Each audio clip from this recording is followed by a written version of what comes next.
26 तारखेला भोकरदन तालुक्यामध्ये आणवा गावामध्ये जी दुर्दैवी घटना घडली, आमचा सहकारी कैलास बोराडे याला ज्या पद्धतीनं अमानुषपणे त्याच्यावरती अन्याय अत्याचार केले, त्याच्या संदर्भातला आवाज आम्ही आज उठवल्यानंतर त्यांचे बंधू भागवत बोराडे आणि तिथले सगळे सहकारी भगवान आहेत, माननीय शिवदाजी बिळकर, माननीय बळीराम तात्या खटके, माननीय कपिल दहेकर सर, शारदाताई पांढरे अशी सगळी मंडळी जालन्याहून आलेत, रमेशदादा नायगुडे.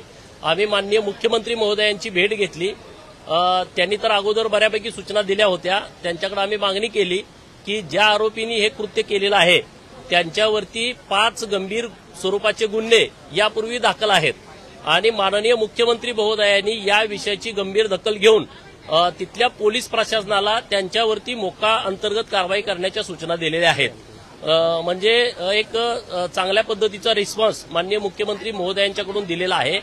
ह्यांचं घर त्यांच्या घराच्या शेजारी असल्यामुळं घर हे प्रचंड दहशतीखाली आहे आणि ते जरा टगेगिरी करणारी लोक आहेत. तर या कुटुंबाला पोलिसांचं संरक्षण मिळावं अशी मागणी माननीय मुख्यमंत्री महोदयांच्याकडे केलेली आहे. तर तशा पद्धतीनं शेतात राहायला असल्यामुळं जरा वातावरण भीतीचं आहे आणि त्यामुळं त्यांना पोलीस संरक्षण देण्याच्या बद्दलची मागणी ही माननीय मुख्यमंत्री महोदयांनी मान्य केलेली आहे.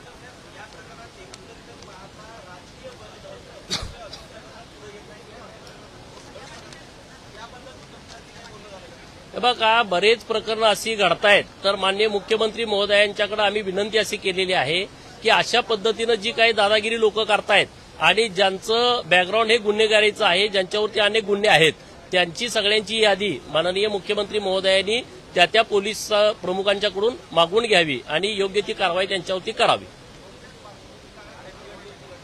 ही घटना महाशिवरात्रीच्या दिवशी घडली होती. महादेवाच्या मंदिरामध्ये दर्शन घेण्यासाठी हे जे बोराडे गेले तिथं त्यांना पकडून त्यांना गज गरम करून त्यांच्या अंगावरती चटके दिले होते.